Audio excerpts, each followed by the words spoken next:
আমাদের সুপারস্টার শাকিব ভাই, সবাই মিলে একসাথে যখন একটা র্যাম্পে হাঁটার একটা আয়োজন হয়, সেই আয়োজনটা আসলে কখনোই ছোট থাকে না। এবং আমার কাছে মনে হচ্ছে আমার যেহেতু র্যাম্প থেকে আমার স্টার্টিং, সেই জায়গা থেকে বলবো যে অবশ্যই আমার দেখা মানে প্রথম এত বড় শো, যেই শোতে এত আর্টিস্ট, এত সেলিব্রিটিস এবং এত মডেল নিয়ে এবং এত বড় বড় ব্র্যান্ড নিয়ে শোটা হলো। পিয়াল হোসেন করেছেন এবং পিয়ালকে অনেক থ্যাঙ্কস জানানো উচিত এবং থ্যাঙ্কস জানিয়েছি যে খুব ভালো আয়োজন হয়েছে। আর আমার কাছে ভালো লেগেছে যে আমি যে ভেনোরি যে ড্রেসটা পরেছি এবং সবার কাছ থেকে খুব অ্যাপ্রিসিয়েশন পেয়েছি।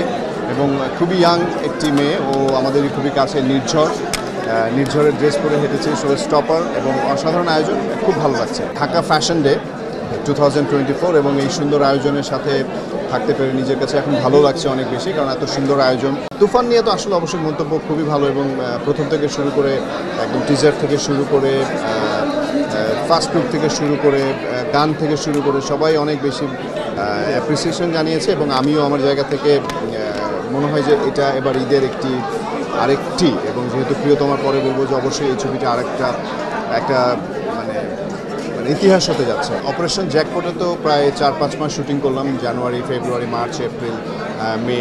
আমাদের জুনে আসলে এখন যেহেতু ঈদের সময়, সো ঈদের সময় আমাদের শুটিংয়ের এখন কোনো ইয়ে নেই। জুলাই মাসে আমাদের একদম সেকেন্ড উইক থেকে শুরু করে অগাস্টের ফার্স্ট উইক পর্যন্ত বড় একটা লটের কাজ হবে এবং সেই কাজটা করে শেষ করব আমরা। এবং সেখানে খুলনার কিছু পোর্শন বাকি আছে, তারপরে আমাদের ফ্রান্সের কিছু পোর্শন বাকি আছে। সব মিলে আমার কাছে মনে হয় যে অগাস্টের একদম ফার্স্ট উইকে ছবিটা শেষ হয়ে যাবে। কাগজ কলমে কি হচ্ছে না হচ্ছে সেই জিনিসটা আমার কাছে মনে হয় যে সেটা এসবিএফ এবং সেটা চরকি এবং আলফাই এরা জিনিসটা সেটেল করবেন। এবং এফডিসি থেকে অবশ্যই যখন একটা ছবি রিলিজ করবে, ঈদের সময় রিলিজ করতে গেলে সেটা এফডিসির এনওসি পেপার লাগে, এনওসি পেপার নিয়েই ছবিটা রিলিজ হবে। সো এনওসি পেপার ছাড়া তো ছবি রিলিজ হবে না। এবং আমার কাছে মনে হয় যে ফাইনালি গিয়ে ছবিটা রিলিজ হবে এবং এটা কাগজপত্র তো অবশ্যই সেটা প্রিপারেশন নিয়েই ছবিটা করা।